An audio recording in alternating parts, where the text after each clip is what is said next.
What else? Oh, looks fine to me. And how do I look?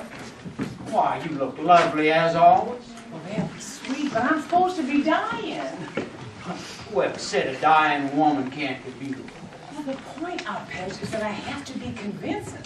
I have weeks, possibly only days to live. Death is clawing at my door. Or maybe if you sucked in your cheeks a little more. Okay, now squeeze your eyes and make your mouth look like it's covered all over in painful cold sores. See? Oh, you look constipated. Excuse me for a living, but I'm only trying to help. Tell me if these smudges I put under my eyes make them look sunken. The effect I'm going for is something just this side of cadavers. Not really seen it, no, sorry. Look, I told you last night maybe you might want to rethink those 2 bolts of Rock Road. Now here, try this front.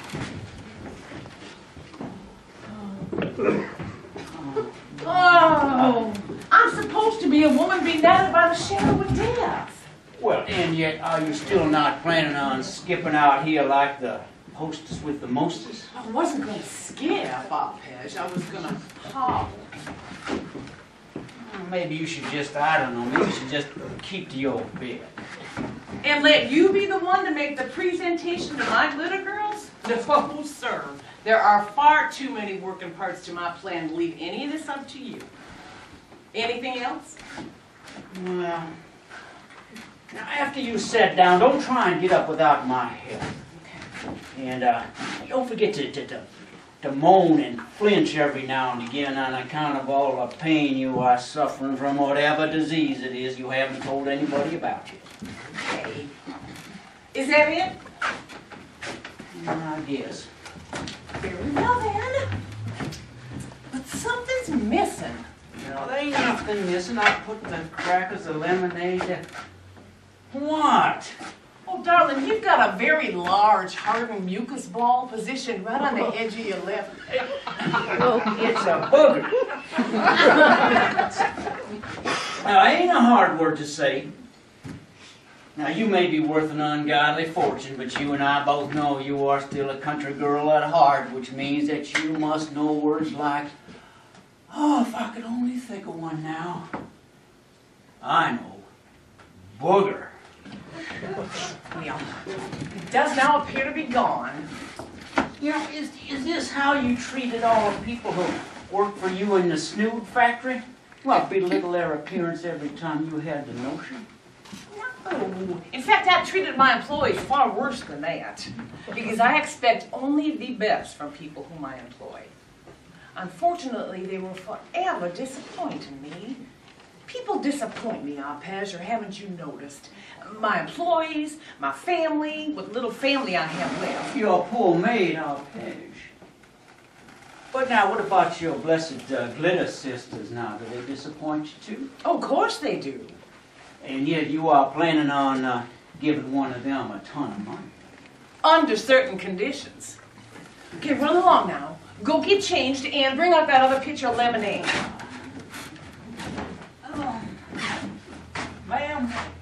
Yes? Now, just what is it you're supposed to be dying of anyway? You know, if you're planning on telling all your guests, don't you think I have a right to know too? Yes, you do. And I wasn't deliberately withholding it from you, it's just that I haven't made up my mind yet.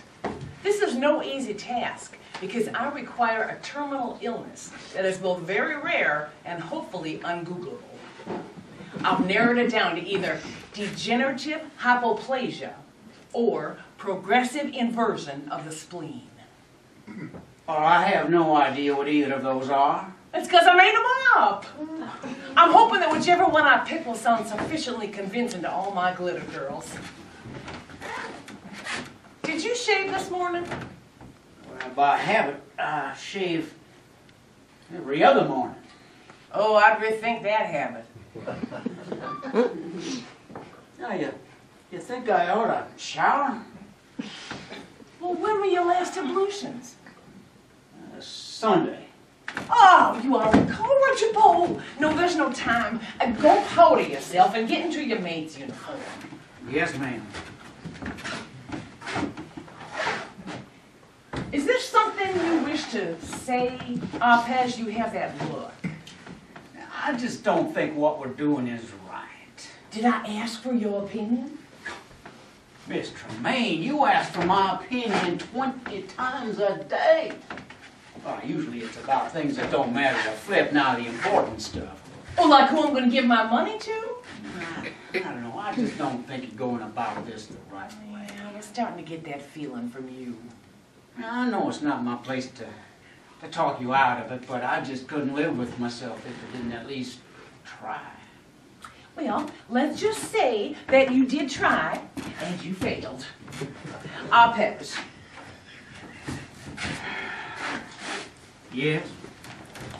Do you know how much money I made from the sale of my sweet factory last month? Oh, are you finally going to tell me? Yes, I'm going to tell you.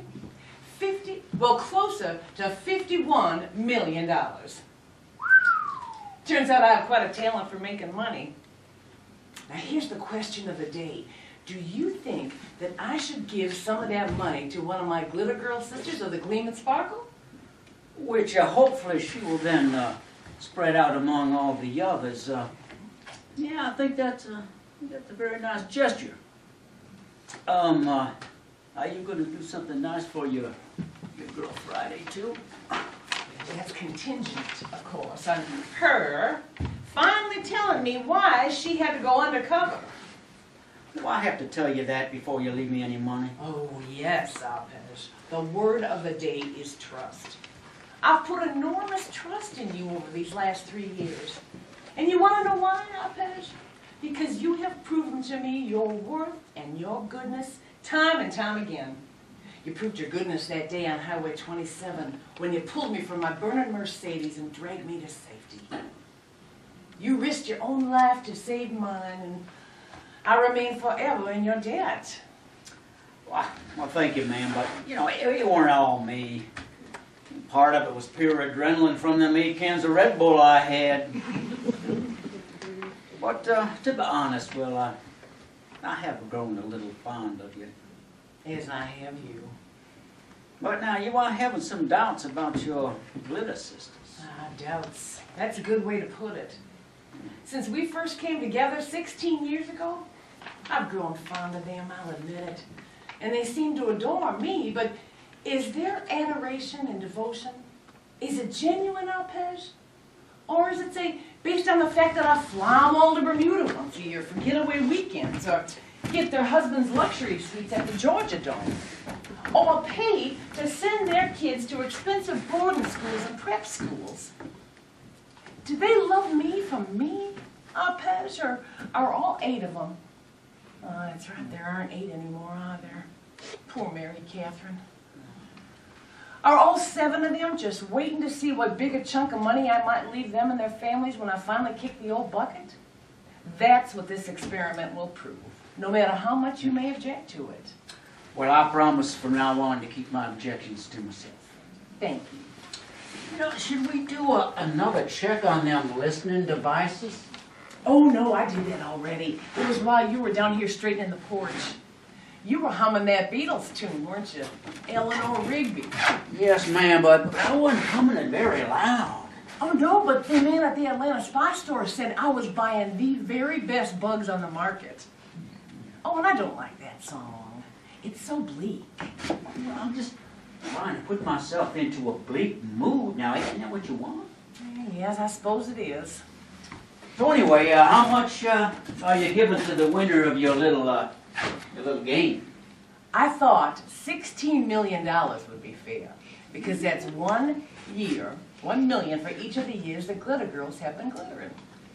As for the rest of my money, you needn't worry. I plan to be very generous with my maid, chauffeur, cook, and general all-around factotum. In other words, I plan to be very generous with my dear Arpez. but most will go to the various charities I support. My 4 ex-husbands can go fly a kite, which they'll have to buy with their own money.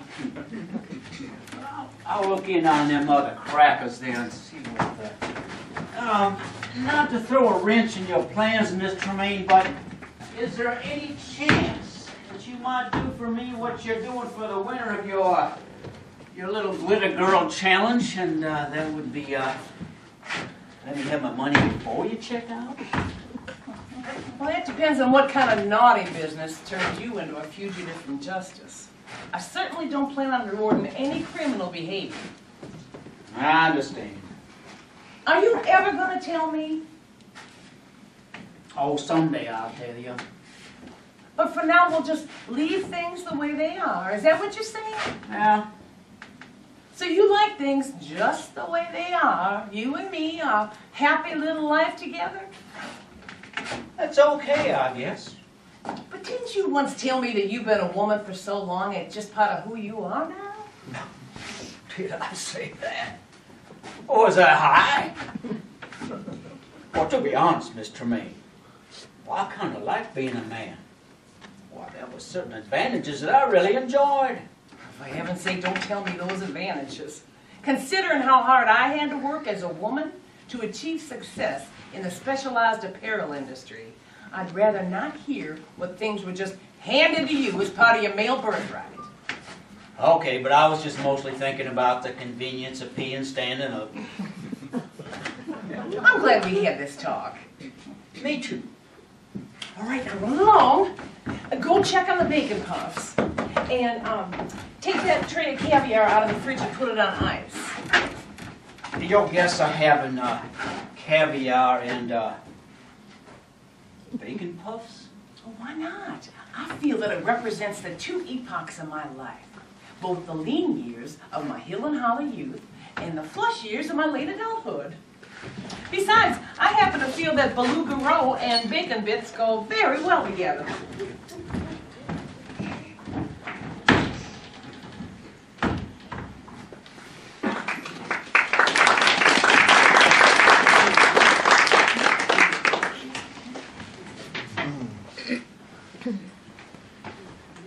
Me too.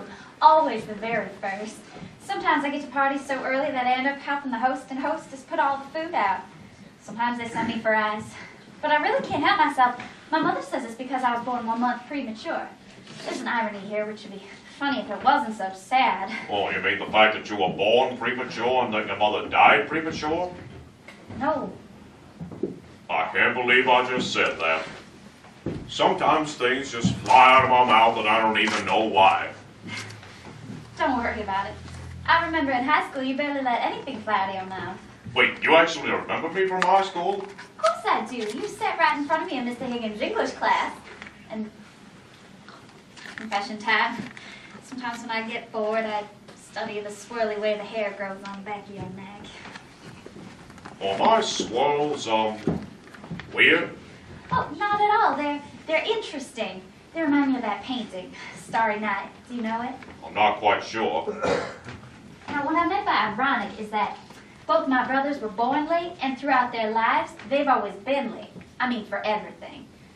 Brad, he was so late for his wedding that Jill, she would have been his first wife, she walked right out on him. I mean, he shows up at the church, and she's gone. Forever. You don't think she was just looking for an excuse not to marry him? Maybe. But he should have called her bluff by showing up on time. Well, that would have made for a long and happy marriage. Now, here it is. Now, don't tell me you don't know this painting. Oh, I do know this painting. You should have told me it was by Van Gogh. Van Gogh is my mother's favorite painter.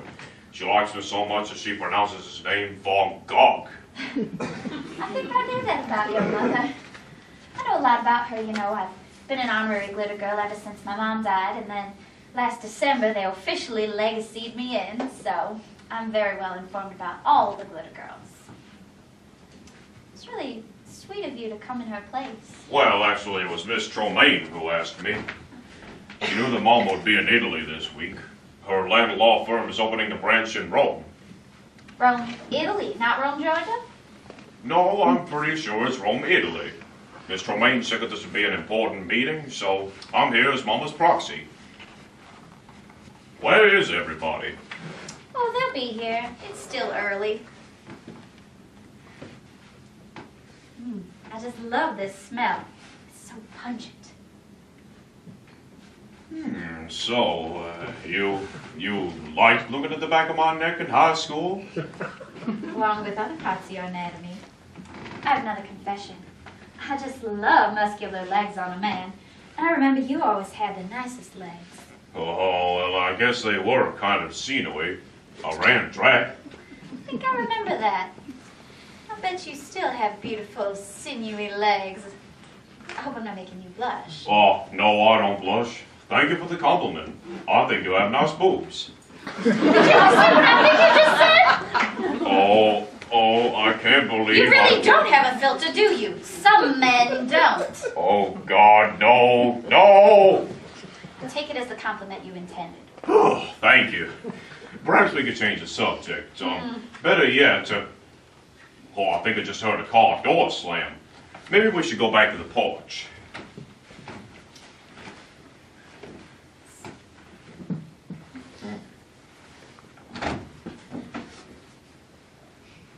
Oh, that looks very nice. Thank you. It's my legacy tiara. It was my mother's. Where's your mother's? In my backpack, although I have no plans to wear the thing, no matter how funny she thought it might be. Oh, that's a shame. Would have been fun to see what you look like as a glitter girl. Well, sorry to disappoint you, but that ain't happening. Hey, Patty Cake! Hi, Flossie. Nobody said we could bring dates. Are you getting senile, Valerie? This is Barbara's son, Charlie. Not Charlie Seymour! Of course I know Charlie. Of course I would have recognized you sooner had you been wearing your track shorts. Where's your mom? She's in Rome, Miss Fairhope. Is that Rome, Georgia, or the other one where spaghetti comes from? Rome, Italy, Miss Price. Your mom's getting to be quite the globetrotter, hasn't she? Her firm is going international. They're exploring the possibility of a big merger, but I'm not supposed to talk about it. Then why are you talking about it? Charlie doesn't have a filter. He opens his mouth and things just pop out. Are you going to be a lawyer like your mom? That is the plan. Well, that ain't going to be too good, don't you think? Standing in front of a jury and having things just pop out? No, I suppose that could be a problem, which is why I don't plan on being the litigator. You know, I hate being the one to break this to you, Charlie-O, but this here meeting's just for us glitter girls. At least that's what I was told. I thought the only exception being made was for poor Mary Catherine's husband, Dow. I think that's on account of poor MK is still warm on in the ground and Trudy was trying to be nice. Well, that was just plumb rude, Val. Well, how would you have said it, Flossie? You mountain people have a different way of speaking of the recently dead. Well, we don't disrespect them. It's okay, Flossie. Valerie disrespects everybody. It just so happens, Val, that Charlie's supposed to be here. So in other words, a sugar cake, why don't you just mind your own cotton picking business? Peg, are we going to get to see Trudy down here on the porch, or will we be taking turns visiting her up in her sick room? I think she'd prefer to come down. That is, if she's feeling up to it. All glitter girls. Excuse me. Is Trudy pretty bad off? Well, the last time I talked to her, she said she'd gotten some discouraging news from her doctor. How discouraging. Well, the doctors don't think it's going very well. What do you mean, not going very well? Didn't she tell you what was wrong with her? Well, everybody knows that Trudy's a private person. She don't go telling people things less than she's got a good reason. But reading between the lines, you think it's terminal? Well, if it's gotten worse, there is that possibility, y'all. I bet that's why she summoned us all here today, to give everybody the bad news at the same time. I just don't understand it. Trudy was the picture of health when we all got together around the holidays. Sometimes these things just pop up on you. Back when I was a dancer, Oh, now don't you go telling us one of your gross stripper stories, Valerie. there was one of these dances, you see. She found out she had worms. You hush up, Valerie. And these aren't the kind of worms you get rid of that Could easily. you please shut your dadgum pie hole, Valerie? Oh, why does Valerie have to shut her pie hole? Hi, Mayvon. You don't want to know. Oh, eyes. Look what the cat dragged in. Oh, I'm spying with my little eye. Little Charlie Seabird only up the ants right. Oh, good afternoon, Miss Rouse. Oh, please call me Mavon. I'm not your 7th grade teacher anymore. And just look at you. Bobby Seaborn's little boy, all grown up. He looks even better in shorts and a muscle tee. Could you listen to yourself, Valerie? You're old enough to be the boy's mother. You know, there's a story been going around for years that she is Charlie's mother. That she had him out of wedlock, and Barbara asked if she could adopt him because she wanted a baby, but unfortunately her womb wouldn't fit. Miss Price, I actually heard every single word of that, and there is no truth to that story at all. I don't know how these rumors get started. Well, I do. Valerie's a big old slut. You better watch your mouth, Flossie, or I could start a rumor right now. All about that dentist husband of yours and that chesty new hygienist it is. Well, I'm sorry, Valerie. I didn't mean to call you a big old slut. Well, you did, after all, lose some of that pig fat of yours with all that zooming you've been doing. Now you're more like a size 6 skank. Ladies, please, show some decorum, please. We are gathered here at the home of a woman who's probably not long for this earth. Please try to be respectful. So, do you think that's why she called this meeting? Well, Mama wonders if all this might have something to do with the will that Miss Tremaine's drawing up. Oh, your mother's not drawing up Trudy's will. She's using Mama's law firm, but there's actually a different partner taking care of the will. I'll take that as a good sign. Oh, whatever do you mean? Well, that Trudy might be leaving something to Charlie's mother. I bet she was just trying to avoid a conflict of interest. And chances are good, if something's coming to Barbara, something's coming to the rest of us too. With all that circling and circling, Valerie, don't your vulture wings ever get tired? I'm just making a logical contribution to the story. What do you want me to do? Just sit around and not make a peep? You mean I don't have to pray on that anymore? Am I being, what's the word, Mayvon? Ghoulish. Yeah. Do you think it's ghoulish of me trying to find out what Trudy's plans might be? I don't think you're being ghoulish at all. I've been thinking the very same thing. Well, hello, Mamie. It's right nice to see you. You just saw me at my dress shop on Friday. Oh, well, that don't count. You was busy with a customer. I had to be waited on by that flibbertage of a girl with the crossed eyes. I have a problem with that girl, too. I never know if she's talking to me or checking the weather out the window. It so happens that Carol Lee is my best sales clerk. She can't help the fact that her eyes go off in 2 different directions. You know another problem I have when it comes to that store of yours? Oh, please, Valerie, must we? Whatever it is, I'm sure you've mentioned it before. Well, maybe Charlie doesn't know. That's okay, I don't need to know. It's the name you gave that damn place. Who ever heard of a dress shop called No Wire Hangers? I didn't name it that. It's what the store was called when I bought it from Lance Lassiter. I just thought I'd keep the name for the sake of customer continuity. In defense of Mamie, you know, at least she took down those angry Joan Crawford posters. I tell you, it was really difficult trying on foundation garments with Joan Crawford looking like she wanted a piece of me. Who isn't here? Where's Mary Catherine?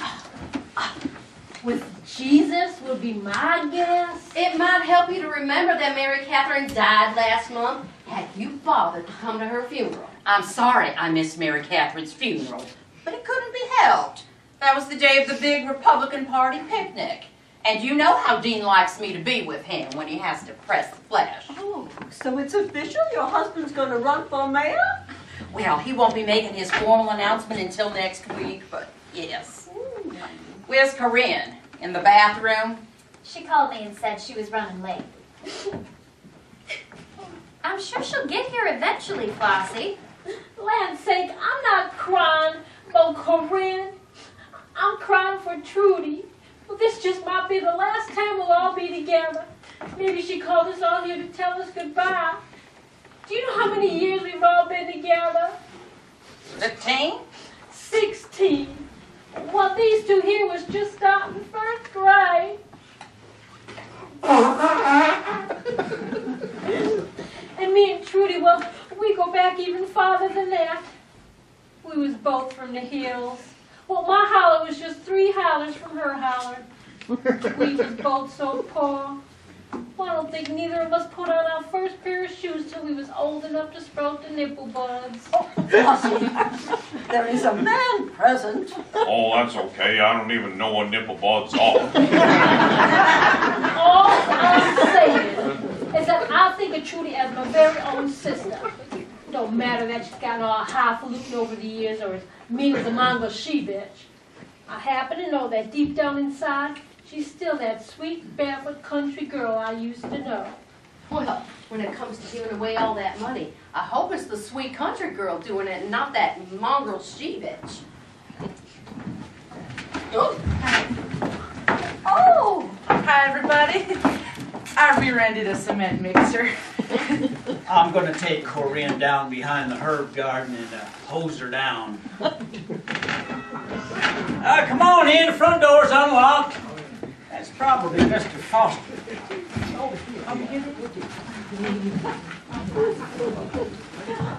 Hi, Dad. hi, Dot. It's so nice to see you. I know you haven't been getting out much since the funeral. Just haven't felt much like going out. Haven't gone back to work yet, honey? I got a really good crew working for me down at the tire store, and getting along just fine without me. How's Darlene getting along? Oh, she misses her mother something awful. She's not crying as much as she was, though. Or maybe she's trying really hard not to cry when she brings over David and Jesse to see their grandpa. You tell Darlene to come down to the dress shop and pick herself out something really nice. I will. Thank you, Mamie. Anyway, it's nice to see you. Would you like to have a seat? It's good to see all of you. I needed to get out. I know it. I've been spending too much time watching TV, Darlene says. Of course, it's most of the shows that remind me of Mary Catherine. She liked this one show where it was about people looking at beach houses they might like to buy. Mary Catherine loved the ocean. But when things got really bad there, right near the end, she stopped watching pretty much everything. Well, almost everything. When she, the only thing she wanted to look at when she was in the hospice was the Puppy Bowl. You see, every year for quite a few years, I'd tape those Puppy Bowl broadcasts that come on during the Super Bowl. Well, I put in one of those Puppy Bowl videotapes, and we'd watch those little guys running and nipping and yipping and tumbling all around, and we'd be laughing and crying at the same time like a couple of crazy people. What's a puppy bowl? It's puppies rolling around on something that looks like a miniature football field. Well, honey, I didn't even realize we had that option. Anyway, it's nice to see you out and about, Dowd. Do you like bacon puffs? We have a bunch of them here on the table. You know, if Darlene was interested, she could become a legacy glitter girl like me. Isn't that right, Mamie? I don't see why not. You think the glitter girls will stay together after Trudy goes? I don't want to think about losing Trudy. I vote that no matter what happens, we keep the gang together. That would be nice. I know we all have our little difficulties, but I think we get along pretty well, all things considered. Where's your tiara, Mayvon? You're the only one out here who's not glittering. Oh, I forgot. Wearing the diadem ought to be a matter of pride. Flossie, I said I just forgot. This here tiara binds us all together, you see, like glue. You got out a little crooked there, honey. Oh, now don't you look a picture. Now here's a picture for you ladies. I present to you Flossie and Floozy. You'll want to talk, maybe. How many husbands did you run through before you finally settled on Dean? 3. But in my own defense, the first one died, the second one cheated, and the third one snored like a cement mixer. Oh, speaking of a cement mixer, I hope that arpeggios be able to hose down poor Corinne before that concrete sets. My, I have never known such an unlucky woman as poor Corinne. But at least so far as her marriage goes, she and Dabney seem to be working things out. You know, she told me that he hasn't had a drop to drink in 3 weeks. And I hear he's even started going to AA. Now, if he could only get a job.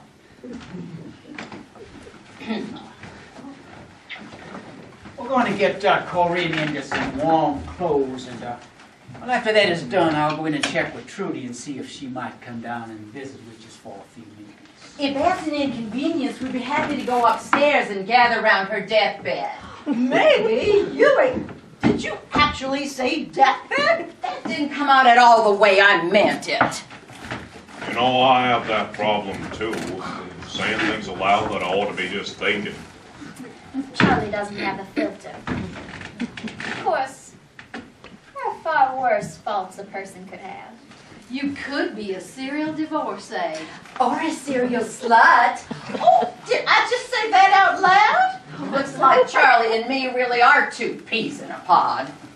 When you get to be my age, saying improper things from time to time just goes along with the territory. Why, there are a few women that I visit at the assisted living center in my neighborhood, and why, they are just as sweet as can be. But sometimes, right out of the blue, they will say something that'll make your hair stand on end. Mayvon, please tell us you're not going to offer examples. Oh, good Lord. I don't think I could repeat any of those things, even if you paid me. Mayvon Rouse, you're not going to sit there and tell me you never in your life had a reason to use profanity. Well, there was this one time, but I had a very good excuse. My little Linda Sue was presenting herself breech, and my hippy-dippy sister said that being a doula, she knew everything in the world there was to know about childbirthing. What's a doula? It's a woman who assists a midwife. Oh. Anyway, she had read in this special edition of Dr. Spock for hippy-dippy mothers that a baby can turn itself around all by itself if you play music to it. So this is what she forced me to do. She had me sit and she played records right between my legs. She played Lollipop, Ragdoll, My Guy, and my little fetal darling just wasn't moving an inch. And pretty soon I had had enough of this nonsense. But the final straw was when she put on that record of the Animals singing I'm Crying. I said, how in God's name, I asked my sister, is my little Linda Sue going to resituate her head closer to my cervix when the Animals are yelling right up into my vagina, I'm crying, can't you hear me crying, baby? I let loose the kind of words that would straighten a sailor's curtains. I made her drive me to that obstetrician's office right then and there. And thank you, Lord Jesus, everything turned out all right, and I didn't even need a C-section. Was that TMI? That was an awful lot of eye, darling. In any event, I really do apologize for saying that Trudy was on her deathbed. Though you all know you were thinking the same thing. But our friend Trudy probably is getting herself ready for last rites. What's last rites? It's a Catholic thing. I think a priest shakes something over your head and says something in Latin, and then you die. Well, I think that we should stop imagining what might be happening here and wait for Trudy to come down and explain. In the meantime, we should just relax. And I'm sure that when she makes her appearance, she would probably prefer that we didn't look like we are all going off to her funeral. You sure you don't want to put on that tiara? It would be fun. Well, not for the person wearing it, it won't be. Is that what we're supposed to do? Wear the tiaras? I brought Mary Catherine's.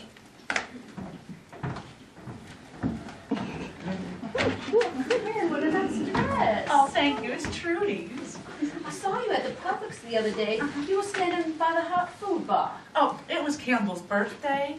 She likes Chinese food, so I was getting her some Kung Pao chicken. Well, I would have said hello when I was stuck in the checkout line. You know, and by the time I was done, you had moved to another part of the store. Was it good, the Kung Pao chicken? Oh, it was okay. Campbell liked it. That's good. You know, there was this one time when I was standing in line at the Publix, and there was this woman standing in front of me who had just been to the hot food bar, and she pulled this plastic container out of her basket, and you'll never believe what was in it. We give up. All that was inside was one single solitary green bean.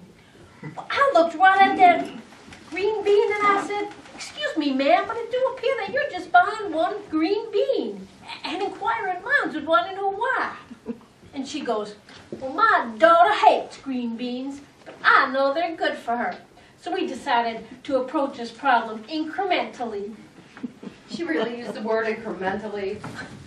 Couldn't believe it. She was wearing a Hello Kitty t-shirt. Hello, everyone. Oh, look at all that gleam and sparkle.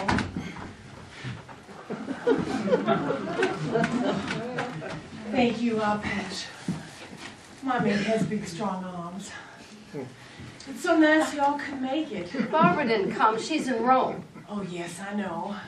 Hello, Charlie. I think the last time I saw you was when I flew everyone up to New York to see Hamilton.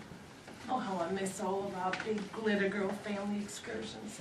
Of course, I'm sure you all have much better things to do on a Wednesday afternoon than come and visit your poor, sick friend, Trudy. And on such short notice. No. I think I'll have one of those crackers. No, not that one. One of the ones with cream cheese and capers. Yes, right there. And some of that lemonade. As you've all probably heard, I'm not doing very well. The doctors aren't very encouraging. Oh, sweet Lord, it's exactly as we thought. Thank you. Don't you start crying now, Flossie, because all the Kleenex boxes are upstairs. You have to be brave. Just like that time when we were girls, and everyone laughed at you at the barn dance because you were dancing like a marionette. It was so hurtful, but I didn't cry. 1 month, 2 months, for all anyone knows, I could drop dead this weekend. No one can ever be sure when it comes to a rare disease that hasn't been very well studied. Is that what you have, a rare disease? Is there a name for it? It's called progressive inversion of the spleen. But don't bother looking it up. It's so rare there's hardly any literature about it. Oh, what does that mean, progressive inversion of the spleen? Oh, well, Mavon, it obviously means that her spleen is, inverted. And then it probably gets more and more inverted each day. Am I right, Trudy? That sounds more like a condition than it does a disease. Well, it's both a condition and a disease. And it can kill a person? That's the official prognosis. What does the spleen do, anyway? It works with the human immune system. It takes out old blood cells and recycles iron. How is it you know so much about the spleen? When I was in high school, a buddy of mine was on the football team and ended up on the bottom of one of those pylon tackles, and the spleen ruptured. The doctors had to remove it. You can take out a spleen? Yes, you can. Trudy, why aren't the doctors recommending that your spleen be removed? Well, normally that wouldn't be a problem, but there are dangerous complications when a spleen is, inverted. They're getting more inverted every day. And there's nothing that can be done? Nothing that's worked so far.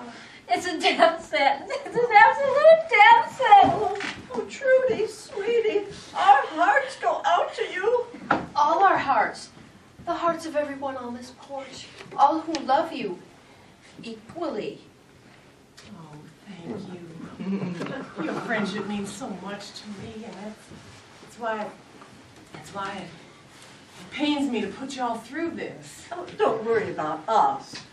No, what I mean is it pains me to put you all through what I'm getting ready to put you all through today, this afternoon. Trudy, what are you talking about? Well, I've decided, Mamie, that rather than bless all my glitter girl sisters with the fruits, some of the fruits of my many years of hard labor, that I'd rather leave that part of my fortune, $16 million to be exact, to just one of you. One of the 8 of you who happen to be on this porch. Now wait a minute. You hush up, Phil. No, just a minute. You hush up and let Trudy say what she came down here to say. We're all listening, Trudy. Go on with your speech. Thank you, Flossie. I have chosen, in spite of how much I love all of you, a love that I've clearly demonstrated on numerous occasions these past 16 years, I've chosen now to be somewhat less generous as I make that final, permanent transition. So I plan, ladies and gentlemen, to bestow the big prize singularly, not severally. Not that this lucky person may not feel it in her or his heart to share that money with the rest of you, but it's entirely up to her or him. Do you need your pills? No, I'll be all right. I just need a moment. She is so brave. Well, she is just the bravest woman I have ever met. Oh, thank you, Arpege. You give me strength. So are you going to tell us who this one lucky person is? Or do we have to wait for the reading of the will? Want to try that again, Mamie, but make it a little snottier next time. I was not being. Who do you think you are talking to me like that? You're just a legacy GG. She voted against having legacy GGs. She's actually the only one who did. Are you all finished? It looks like Trudy has something else she wants to say. You go right ahead, Trudy. We're all listening. I was going to say, and this is the most important part, is that I won't be the one to pick. Instead, you'll all be making that decision yourselves. I don't understand. We don't understand. I mean that you, all of you, will be choosing the one among you most deserving of $16 million of my snooze dollars. And that person is free to share that money with all of you, or keep it all to herself if that be the lucky recipient's choice. There. Now I have to go upstairs and take my meds and get some rest. I feel like I've just been run over by a bus. Pej will be standing by if anyone needs anything, and I'll come back down when she reports to me that you've made your decision. Really, Trudy, something as important as what's going to happen to a big part of your fortune, and we must turn this into some kind of back porch reality show? Yes. I really think that this is the best way. You see, I found out some things about you, some of you. Well, sadly, most of you that disappoint and depress me. It's hard to put it all on a scale, so I choose to let you do that, and all I ask is that when you're done, you present me with the name of one person, so that when I meet with my lawyers tomorrow, that will be the name that will go into my will. Did we really disappoint you that much, Trudy? Well, of course you do, Mavon. But that doesn't mean I don't forgive even the worst of you. You're human, and humans have faults. I probably have worse faults than all of you. But fate has left me, as flawed as I am, in possession of all this money. So this is the best course that I've chosen to dispose of it fairly, as far-fetched as that may sound. Arpege, give them the bell. And anything you need, you just tap this bell and Arpege will come see to it. I could not have predicted something like that in a million years. Do you think it's some sort of practical joke? Why would a woman who's that sick want to play a joke like that? Trudy always has had a very strange sense of humor. Yeah.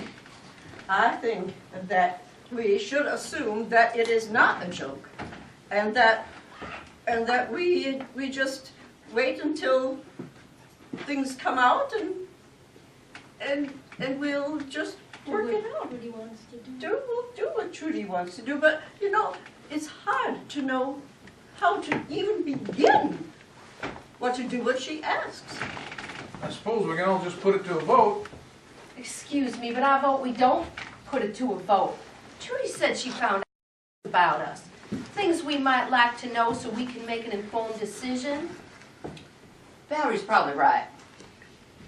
Maybe what we ought to do is, instead of taking one big vote, we take a series of smaller votes, you know, narrowing our choices down like they do on, well, on those reality TV shows. I'm uncomfortable with this. Wait, Mayvon, maybe you should think about leaving the island. This isn't an island, Val, it's a porch. Well, I do not plan to sit around and listen to you saying bad things about each other. And I certainly can do without some blackball votes by some middle school mean girls. I'd much rather just go home. Don't go home, Avon. We can work this out. Mayvon, I really have to agree with Patty on this one. Doing this using some kind of elimination process probably is the best way. It won't be as bad as you think it is. Look, we all can agree that the right thing for the person that we choose is for them to divide that money with the rest of us, right? So this isn't even about choosing the most deserving person money-wise. It's about choosing the person that we trust the most to serve everybody's best interests. I think you're going to make an excellent lawyer. So, thank you. I happen to think that we're all honest and trustworthy. And if how to whittle ourselves down is our biggest problem, well, I don't think that's such a terrible problem to have. Corinne, honey, you gotta get your head out of the cement mixer. Trudy was right. We've all done things we're not proud of, things that might come out, things that might need to come out so we can do our jobs right. Well, I do not like this at all. And I think that I'm just going to go over to that herb garden and sing hymns. Mayvon, honey, instead of leaving or going over there, why don't you just take yourself off the porch and go and sit in the yard someplace nice and shady and good smelling. And once we make our decision, we'll come back and get you. What do you think about that? Well, it is a lovely herb garden, and it's so fragrant, and the smells are so exotic. Yes, you do that, Mayvon. Somebody get Mayvon a chair and park her in the garden where she doesn't have to be a part of any of this. But don't y'all be saying mean things about each other, because I do not want to hear any of your dark ideas. Well, if there are any secrets or special ideas that we need to reveal, we'll make sure to keep our voices in an appalled whisper. Oh, Mamie, are you making fun of me? Of course I am, dear. Now, Mayvon, you know how fond we all are of each other and how long we've known each other. And I know we can just talk this out in a way that doesn't have to make anyone needlessly upset. Uh-huh. Hey, can we put a muzzle on Valerie? That might help, too. I promise to behave. Oh, good. Charlie, put Mayvon's chair down. Mayvon, do you want me to take your chair into the herb garden or leave it here? Oh, I'll stay put for now. But everybody better watch their P's and Q's, and I am not kidding. Oh, now that takes me back. Take you back to what? Oh, back to those times in 7th grade when you had to leave the room and you'd read us all the riot act. Oh, I swear, Mayvon, you had a real knack for putting the fear of God into a room full of 13-year-olds. Alas, the fire has burned itself out. I'm only a shell of the dragon lady I once was. Well, we love you just the same. Does anybody want to say anything else before we take our first elimination vote? Oh, we're starting already? Can I peek first? Me too. Do the two of you think this is going to be a long process? We do, Mamie. We think this could be be a very long process. And I should probably call home and tell Dabney to make up some SpaghettiOs for him and the girls. That's the only meal he knows how to make. I should call my mother and let her know what's going on here. You know, they's always saying it ain't nutritious to feed your young'uns out of a can. Of course, none of these people have probably ever visited my holler. Well, you see, Flossie, can would you please go up to the bathroom and stop holding us up? What's got you so tickled? Flossie talking about cans and you sending it to the can. You rang? We rang accidentally, Patty, unless anybody here needs anything from him, her, whatever. I wouldn't mind a beer. I bet Charlie would too. Is there any beer in Judy's fridge? Well, there's always beer in Miss Trudy's fridge. Or me just happens to like it that way. Might there also be something a little stronger? Oh, Miss Ewan, you remember the parties Trudy used to throw? Oh, hell, we got everything from old lady sherry to industrial paint. Why don't you just mix us up a nice pitcher of martinis? If Arpege mixed up a pitcher of martinis, would I be the only taker? I'd be a taker if it was an appletini. Well, I don't know what that is, but I'm game. Okay, now we got 2 beers, a pitcher of appletinis. Now, any other special requests? Avon? Oh, no, thank you. Arpege, could you bring us some paper and pencils? Yeah, sure thing. I think it's probably a good idea, don't you think, to do our voting by secret ballot? That is a good idea, Patty. And maybe we can write down our discussions too. I don't know what you think's gonna happen, Mayvon. We're all friends. Well, they were all friends at the school bar too, but that didn't stop them from trying to pry each other's heads off every month, and over the most picayune things. Why, I had to go to these meetings because I was a teacher's representative, but it's something I always dreaded. What kind of things would they fuss about? Here's one thing that haunts me to this day. About 10, 11 years ago, we had this principal at Hickman Hills High, Miss Graham. You remember Miss Graham? Was she the one with the thing? Yes, the thing, yes. That was Miss Graham. Anyway, she thought it would be a good idea to install a feminine napkin dispenser in the girls' room, you know, so that, like the other high schools have, so that when the girls had needed it, it would be right there and they wouldn't have to go down to the nurse's station, you know, to get when the need arose. And would you believe that? Would you believe that there were 2 board members, male board members, that actually rose a stink about it? How could they raise a stink about something like that? They said it encouraged promiscuity. Were these men missing in action the week they taught sex ed and health classes? Where's Charlie? Oh, he's still on the phone. Now, understand in this process, what we have to decide is who will be the first one to be eliminated. Is that right, Patty? That's right. So when we vote for someone, we're actually voting against them? Exactly. It all sounds so final. We're not killing anybody, Mayvon. We're just going to send them to the garden and ask them to stay there till we work our way down to the last person standing.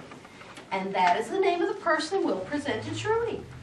If no one minds, there's something I'd like to get out of the way right here at the outset. Here we go. Believe it or not, Valerie, this isn't about you.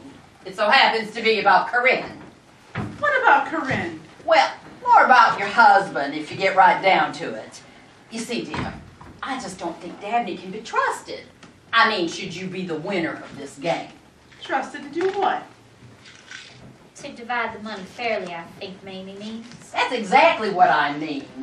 We all know the kind of influence he has over you, Corinne. And I, for one, am a little fearful that he might talk you into keeping all that money for yourselves. Oh, but Dabney isn't like that at all. And I don't think that you have very much respect for me if you think I'd allow him to control me like that. Well, it's happened before, Sugar. Not to mention when it comes to money, Dabney's got a terrible track record. Well, I remember when the two of you got married. Your daddy wrote you out a pretty big check as a wedding gift. And did Dabney not take every penny of that money and invest it in something that didn't make a bit of sense? Invested it and lost it. Every cent of it. What did you do with the money? Put it into hairnets. Tell him, Corinne, your husband took all that money from your father and put it into men's hairnets. There's men's hairnets that are different from women's hairnets? I thought the hairnets were sort of, you know, unisex. Oh, well, these had little bands of fabric on the bottom, didn't they, Corinne? With little manly patterns like fada jats and Conestoga wagons, and a kind of a camouflage pattern, like if you was in the jungle, you and your hairnet could kind of blend in with the scenery. Why would a man need a hairnet anyway? Like if he was working in a restaurant kitchen or a food plant or something, you don't want hair falling in your product. You know, there was this one time I was eating a bag of Fritos, and there was a tooth in there. Well, I took it to Vincent, and I said, Vinny Bear, what kind of a tooth is this? He took a good look at that tooth, and he said, "Why, honey, that appears to be a baby tooth. Well, some call it a milk tooth. Well, I'm guessing a lateral incisor. Well, what's a lateral incisor doing in my bag of Fritos corn chips?" And he said, "Well, honey, somebody must have brought their baby to the Frito-Lay assembly line one morning. You know, kind of like it was a bring your baby to work day." Flossie, I apologize for cutting you off. But what in the name of all that's holy does this have to do with Corinne's husband Dabney's inability to make sound financial decisions? I swear to you, you don't have to worry about him. If I'm picked, I would just tell him flat out that it's my decision what happens to that money, and he would just have to respect that. And has this flat-out approach ever worked before? Corinne, honey, this is all about trust. We don't trust that husband of yours any farther than we could throw him. Patty, you've known Corinne ever since she was old enough to babysit for you. You know Dabney better than most of us. You think she could stand up to him if she had to?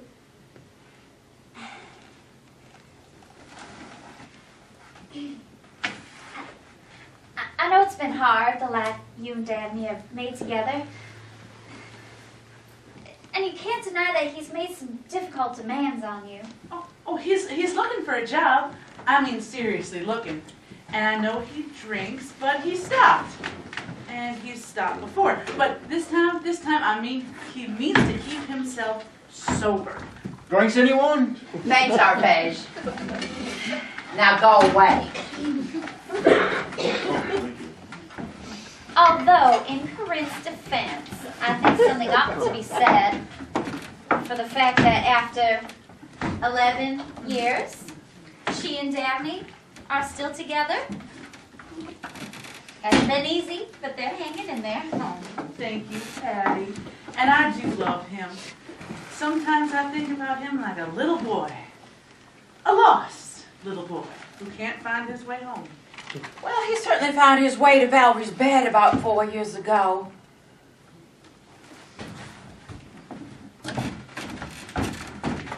Mamie, you promised to take that confession of mine straight to the grave. Well, I decided to take it to Trudy Tremaine's porch instead. How could you? How could I? We're about to make the biggest decision of our lives. And I just feel it would behoove us all to put everything on the table.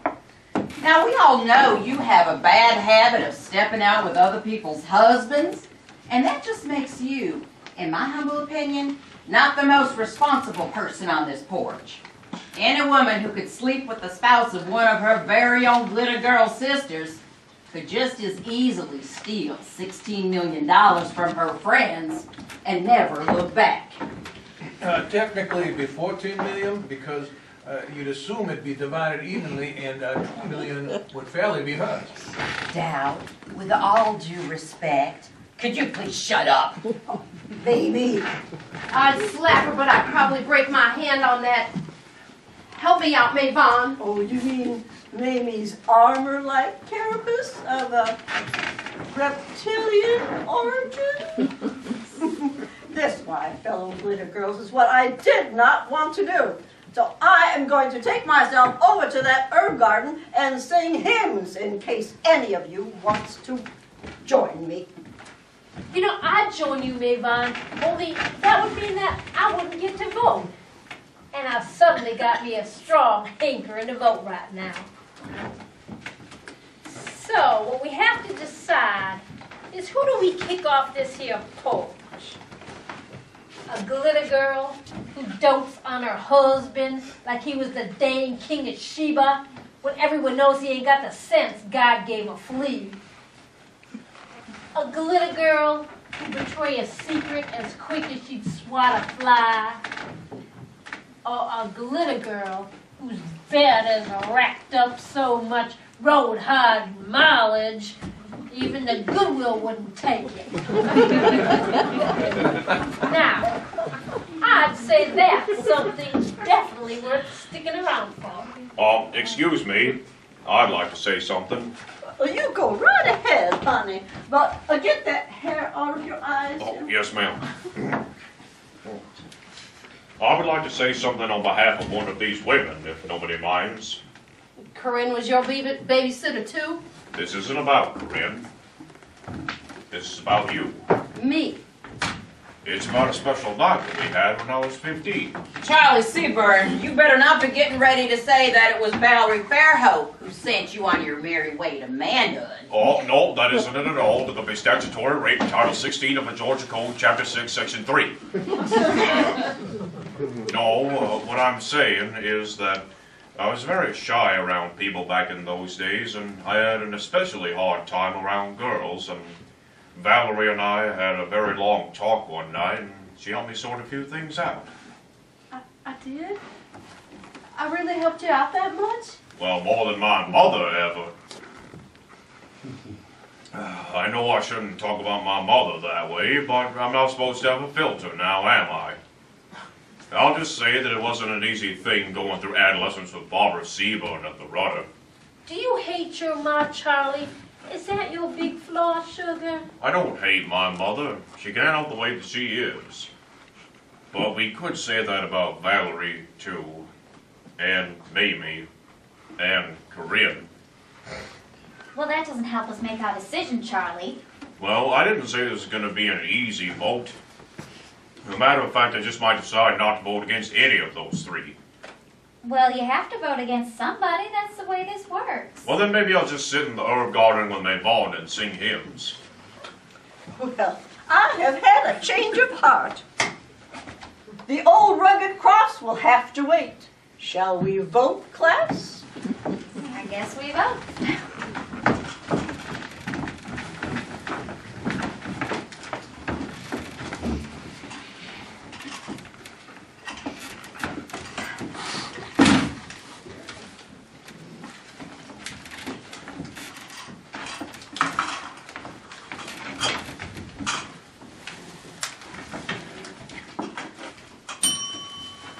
Our pay should be tabulated at 1 3.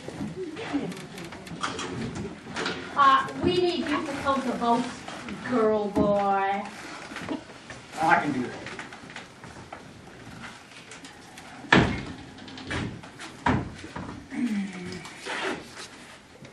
Okay? Mamie. I bet that one came from Valerie. Are Does you the paper smell of old skank? Hush up, baby, and let up Pez do her job. Mamie. That's two for you, baby. My oh my. Quiet. Corinne. Valerie. Another Corinne. Valerie. That's two for you too, Valerie. Mamie. And last but not least, Mayvon. Mayvon? Fun. Well, that's what it says here. Take a look for yourself. Whose handwriting is this? It could be anybody's. It's just capital letters. Don't some teachers only write in capital letters? Mayvon, honey, did you go and vote against yourself? I absolutely did not. But now I'm curious to find out who did, and right off the bat. Excuse me, folks, but I'm afraid it is now our solemn duty to send someone to the herb garden, and that someone, by official count, is you, Mamie. I sure hope your husband does better in his mayoral race than you did on this porch today, loser. Well, I can't say that I'm surprised. After all the things I've done for all of you over all these years, it was never really enough now, was it? It isn't that at all, Mamie. Somebody just had to draw the first short straw, and it happened to be you. One vote either way, and it could have been Valerie or Corinne going to the herb garden. So this means I'm not allowed to have anything else to say about this decision we're about to make? To be fair, honey, you're now a persona something. Persona something. non grata. We'll tell you how it goes, Mamie dear. I'll have you all know that I have excellent hearing, and I'll be listening to every word that's said up on this porch. So I'd advise you all to be very careful how you talk about me after I'm gone. Please don't talk about her when she's gone. You passed one of those 3 votes against Mamie, didn't you, Mayron? And it felt so good. I need a drink.